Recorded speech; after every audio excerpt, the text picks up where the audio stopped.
नमस्कार। आज हम लोग गोवा प्रदेश महिला कांग्रेस की तरफ से ये प्रेस कॉन्फ्रेंस प्रेस के साथ संवाद कर रहे हैं। वो जस्ट कल परसों का एक रिसेंट इंसिडेंट है, उस बारे में है। वो मुद्दा है बिट्स पिलानी कैंपस में जो 5 विद्यार्थियों की आत्महत्या हुई है, सुसाइड या डेथ जो भी है, अननोन रीजंस के वजह से। उस मुद्दे पर हम लोग आज प्रेस को संवाद कर रहे हैं। तो हम लोगों ने देखा है पिछले कुछ सालों के मेरे पास स्टैटिस्टिक्स हैं कि ओवरऑल गोवा में सुसाइड से डेथ कितने हुए हैं। 2021 से लेकर 2024 तक ये संख्या हर वर्ष बढ़ रही है। 2021 में ओवरऑल सुसाइड का रेट गोवा में 312 लोगों का था। 2022 में 304 लोगों का सुसाइड कमिट किया और 2023 में 329 लोगों ने सुसाइड कमिट किया।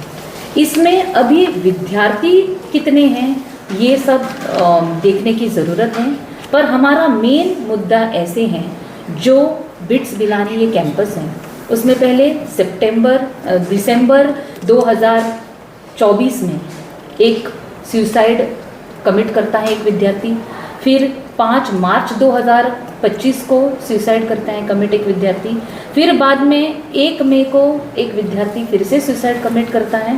अगस्त में ही एक विद्यार्थी मृत अवस्था में वहाँ पे अपने कमरे में पाया जाता है, और अभी ये सितंबर में फिर से ऐसी एक सेम चीज़ हुई है, रिपीट हुई है ऐसा इंसिडेंट।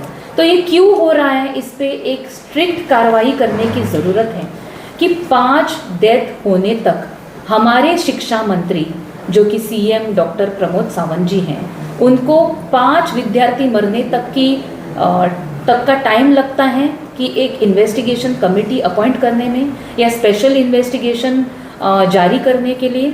तो हम एज गोवा प्रदेश महिला कांग्रेस और कांग्रेस पक्ष के इन रिप्रेजेंटेशन ऑफ कांग्रेस पक्ष हमारी मांग है सीएम से या ये एजुकेशन मंत्री से या सरकार से, जितने जल्दी हो सके आप अपनी इन्वेस्टिगेशन या कार्रवाई चालू करें। जो उन्होंने कल स्टेटमेंट दी है, पर हमारा सीएम पे से या एजुकेशन मंत्री से भरोसा उठ गया है। इतने केसेस हो रहे हैं, सिर्फ एक इंस्टीट्यूशन की बात नहीं है। This shows a pattern of neglect, pattern of no accountability, pattern of zero responsibility, pattern of misgovernance जो हमको अभी दिखाई दे पड़ रहा है ये सब केसेस के हिसाब से। इसमें 3 एंगल हो सकते हैं। एक तो रैगिंग हो सकता है, बुलिंग हो सकता है, वो हम लोगों ने इन्वेस्टिगेट करने की ज़रूरत है।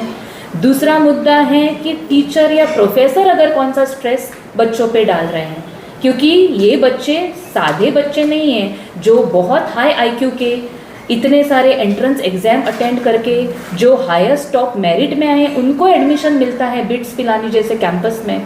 ऐसे किसी भी बच्चे को एडमिशन नहीं मिलता है। तो इतने हाई इंटेलिजेंट क्वोशेंट वाले बच्चों को ज़रूरी है देखना वहाँ पे कैंपस में कि उनकी अच्छी तरह से ट्रेनिंग, उनके साथ अच्छा बर्ताव हो रहा है कि नहीं, और हम किस टाइप की पीढ़ी निर्माण कर रहे हैं। हमारे फ्यूचर जनरेशन सिर्फ एक हाई इंटेलिजेंस वाले होंगे कि एक हाई इमोशनल क्वोशेंट वाले भी बच्चे रहेंगे, ये आज हम लोगों को एक एनालिसिस करने की ज़रूरत है। और नॉट जस्ट दैट, एक तीसरा एंगल जो इसमें मुझे बहुत ज़रूरी दिखता है या डेंजरस दिखता है, वो है ड्रग्स वाला एंगल। ऐसे एक 25 अगस्त को 2025 में, मतलब ये लास्ट मंथ में, एक सस्पिशियस बंदे को ड्रग्स के साथ पकड़ा गया था बिट्स पिलाने के कैंपस के इर्द गिर्द, वही सेम विसिनिटी में, सांकवाल बोलते हैं वो एरिया को। तो वहाँ से एक बंदे को अरेस्ट किया था। बच्चों का सस्पिशन है कि जो फूड डिलीवरी एजेंट्स आते हैं फूड डिलीवर करने के लिए, वो कैंपस में ड्रग्स भी लेके आ सकते हैं। तो इस पे बहुत सारा स्ट्रिक्ट कार्रवाई करना ज़रूरी है। आज अगर पेरेंट्स अपने बच्चों को पढ़ाई के लिए भेज रहे हैं और वहाँ पे उनके बच्चे ड्रग एडिक्ट बन रहे हैं, और अगर ड्रग्स लेके मर भी रहे हैं ओवरडोज होके, तो ये बहुत चिंताजनक बात है। हम लोग इसको निगलेक्ट नहीं कर सकते। अगर एक भी ऐसा केस हुआ हो तो निगलेक्ट नहीं कर सकते। और यहाँ पे 5 विद्यार्थी एक इंस्टीट्यूशन में हर एक महीने में मर रहे हैं। और जो पिछला वाला ये वाला केस था, अगर आप न्यूज़पेपर पे रिपोर्ट देखें तो वो विद्यार्थी अपने बेड पे मृत अवस्था में मिला था, उसके बेड पे पूरी उल्टियाँ थी। तो बहुत ज़्यादा चांसेस लगता है कि ये ड्रग ओवरडोज हो सकता है या ऐसे कुछ एंगल ड्रग्स का उसमें है। तो हमारी सरकार से मांगे हैं कि पहले जुडिशियल इंक्वायरी बैठाइए, एक एसआईटी अपॉइंट करिए, और शिक्षा मंत्री से मांग है कि आप एक कमीशन बिठाइए और एजुकेशन पॉलिसी जो है उसमें रिफॉर्म करने के लिए एक अलग से कोशिश करें कि किस वजह से बच्चों को आज स्ट्रेस की ऐसी इतनी मात्रा में स्ट्रेस कि वो अपनी जान देने पे आ चुके हैं। तो उस मात्रा में क्यों स्ट्रेस बढ़ रहा है आजकल के बच्चों में, उस पर एक इंक्वायरी करने की या एनालिसिस करने की ज़रूरत है। तो यही हमारी मांग है। और आपने देखा कि उस दिन यहाँ पे गोवा कांग्रेस ऑफिस के बाहर महिला मोर्चा, भाजपा के महिला मोर्चा, युवा मोर्चा ने भी एक रैली निकाली मुद्दों को लेके थोड़ा। तो मैं बोल रही हूँ कि ऐसे सब डाइवर्जेंट टैक्टिक्स यूज़ करने के अलावा महिला मोर्चा भाजपा के या युवा मोर्चा भाजपा के, उन्होंने ये एक्चुअल इश्यूज़ हैं, ये लेके रास्ते पे उतरने की ज़रूरत है।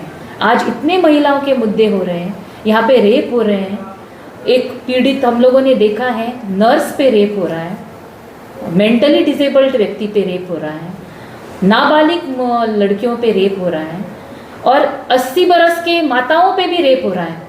तो ये क्या दूसरे की भाई, ये दूसरों की बहन, माताएं और बेटियां नहीं हैं?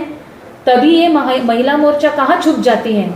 उन्होंने ये सब मुद्दे लेके inflation, extortion, rape, exploitation, no job, unemployment, ये सब मुद्दे लेके रास्ते पे आना चाहिए, ना कि ये फालतूगिरी करने के लिए बाहर आओ रास्ते पे और कांग्रेस के बोर्ड पे इंक छिड़काओ। ये सब इतने लो लेवल की हरकतें करना उनको शोभा नहीं देता है। तो मेरी यही मांग है सरकार से और भाजपा पक्ष से भी और सरकार से कि आप जितनी जल्दी हो सके ये मुद्दे पे इन्वेस्टिगेशन करो। Thank you. बचत चढ उरल्या 3 मिनिटं।